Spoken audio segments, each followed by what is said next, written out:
लगातार बढ़ती जा रही है ठंड और ऐसे में लगातार बढ़ रही है धुंध।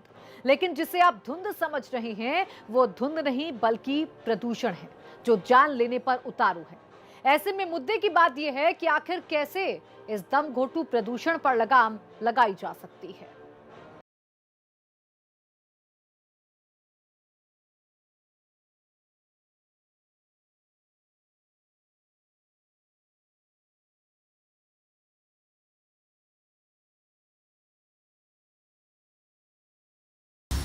जब सांस लेना बना दुश्वारी,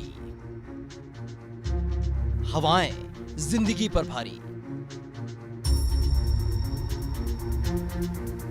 धुएं से घुटने लगा दम,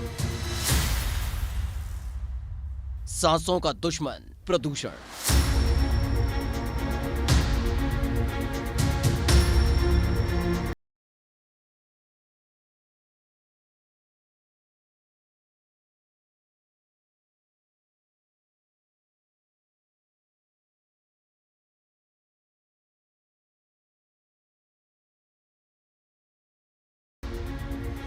मैं उत्तर प्रदेश हूं, देश का सबसे ज्यादा जनसंख्या वाला प्रदेश, जहां मेरी कोख में कई खनिज और संपदाएं हैं। लेकिन आधुनिकता के नाम पर मुझे मेरे अपने ही लहूलुहान करने से बाज नहीं आता। मेरे ओर पर उभरे हुए पेड़ पौधों को काट दिया जाता है और उसे विकास का नाम दे दिया जाता है। लेकिन अब मेरे ही बच्चे मेरे ही सामने घुटने पर बेबस हैं और मैं मजबूर हूं।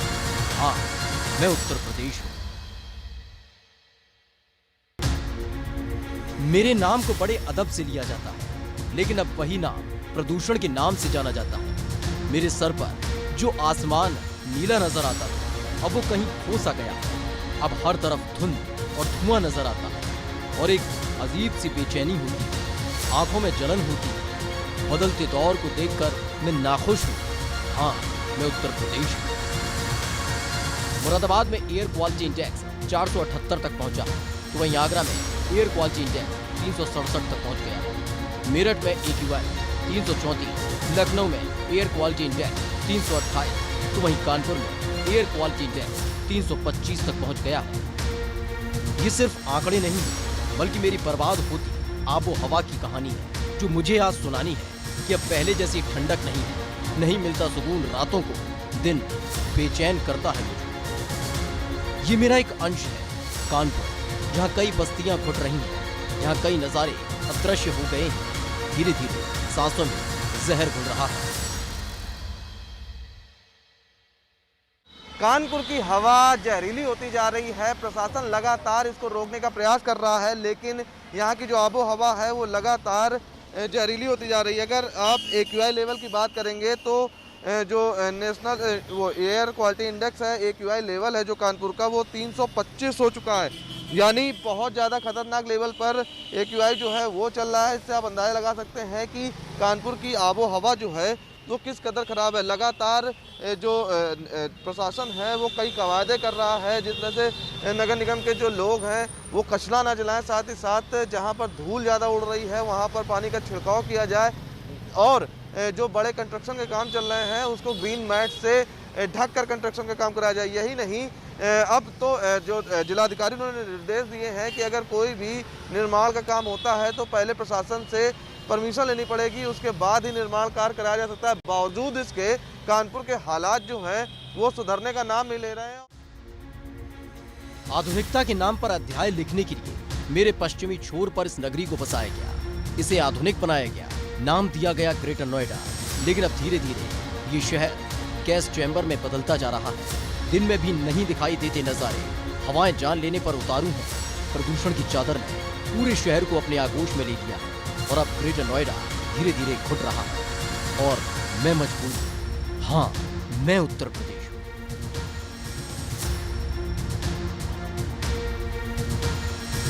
दिल्ली से सटे मेरे शहर को मानो किसी की नजर लग गई है। हिंडन नदी के किनारे बसे गाजियाबाद शहर के हालात अब वैसे नहीं है जैसे पहले थे।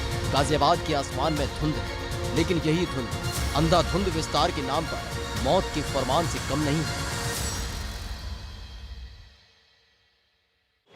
देखिए, पोल्यूशन तो बढ़ ही रहा है। अब जब फिलहाल जैसे ठंड बढ़ती जाएगी पोल्यूशन बढ़ता चला जाएगा। बस वैसे पहले के मुकाबले तो ठीक है, जैसे पिछले साल के मुकाबले इस साल ठीक है वैसे, पर पोल्यूशन बढ़ रहा है। क्या दिक्कतें आती हैं जैसे? बस जैसे सुबह के टाइम या शाम के टाइम फिर आंखों में जलन हो, धुआं लगता है, जैसा सांस लेने में कठिनाई होती है, दिक्कत होती है, और कफ भी आता है, जो काला काला जो निकलता है जब खांसते हैं, घर जाते हैं। हाँ, यही सभी दिक्कत है पोल्यूशन से, जो बुजुर्ग आदमियों को और ज़्यादा हो।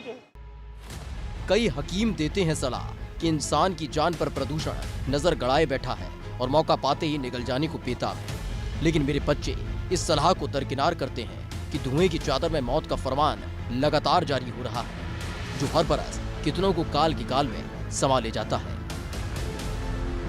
देखिए, जो ये दिल्ली के बगल में है हमारा ज़िला, एयर क्वालिटी इंडेक्स यहाँ पर काफ़ी बढ़ जाता है, और उसकी वजह से हम लोगों में भी वही जो बीमारियाँ उसकी वजह से, एयर पोल्यूशन की वजह से, वो हमारे पब्लिक में भी होने का डर है, और हो भी रहे हैं कि जिसकी वजह से आँखों में जलन, गला खराब होना, एलर्जी और सांस संबंधी रोग बढ़ जाते हैं। तो मेरा सभी पब्लिक से यही अनुरोध है कि सुबह शाम भी ये एयर क्वालिटी इंडेक्स अच्छा नहीं है, तो उसमें सुबह शाम जब भी निकलें बिना मास्क के ना निकलें, और ना घर पर ही एक्सरसाइज करें। मेरी लाचारी कोई नहीं समझता, लेकिन इस दमघोटू हवाओं को लेकर सरकार लगातार कदम उठा रही है। लोगों को जागरूक करने का काम किया गया, तो वहीं अब कानून को भी सख्त बना दिया गया है।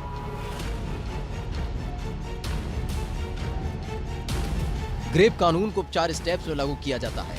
पहला स्टेप, PM 2.5 का स्तर जब 91 से 120 के बीच होता है तो पहला स्टेप लागू होता है। कूड़ा जलाने पर रोक लगा दी जाती है। कानून तोड़ने पर भारी जुर्माना होता है। ईंट भट्टों पर प्रदूषण नियंत्रण कानून सख्ती से लागू किया जाता है। वाहन से धुआं निकलने पर भारी जुर्माना लगाया जाता है। निर्माण स्थल पर सख्ती से धूल रोकने का कानून लागू किया जाता है। लेकिन जब PM 2.5 का स्तर 121 से 250 के बीच होता है तो ग्रेप कानून का दूसरा स्टेप लागू होता है। डीजल जनरेटर सेट बंद करने का आदेश जारी कर दिया जाता है। बस और मेट्रो की सेवा बढ़ा दी जाती है। होटल्स में कोयले और लकड़ी के इस्तेमाल पर पूरी तरह से पाबंदी लगा दी जाती है। जब PM 2.5 का स्तर 250 पार हो जाता है तो ग्रेप का तीसरा स्टेप लागू होता है। इसमें ईंट भट्टे, हॉट मिक्स प्लांट और स्टोन क्रशर पूरी तरह से बंद हो जाते हैं। थर्मल बिजली संयंत्रों को भी कम करने की पहल की जाती है। धूल भरी सड़कें चिन्हित की जाती हैं और उसके बाद मशीनों से सफाई और पानी का छिड़काव किया जाता है। लेकिन जब PM 2.5 का स्तर 300 के पार हो जाता है तो ग्रेप का चौथा स्टेप लागू होता है, जिसमें डीजल ट्रकों पर पूरी तरह से पाबंदी लगा दी जाती है। भवन निर्माण कार्य पर पाबंदी लगा दी जाती है और स्कूल बंद करने का फैसला तक लिया जा सकता है। सवाल ये है कि आखिर इतने कानून बनने के बाद भी प्रदूषण क्यों नहीं रुक रहा? क्यों मेरी आबो हवा बर्बाद हो रही है? ऐसे में मेरे बच्चों को भी मेरी तस्वीर बदलनी होगी। प्रदूषण रोकने के लिए कदम उठाने होंगे, तभी बदलते उत्तर प्रदेश की तस्वीर बनाई जा सकेगी। ग्रेटर नोएडा से रविंद्र जैन और गाजियाबाद से विपिन तोमर के साथ कानपुर से प्रभात अवस्थी की रिपोर्ट।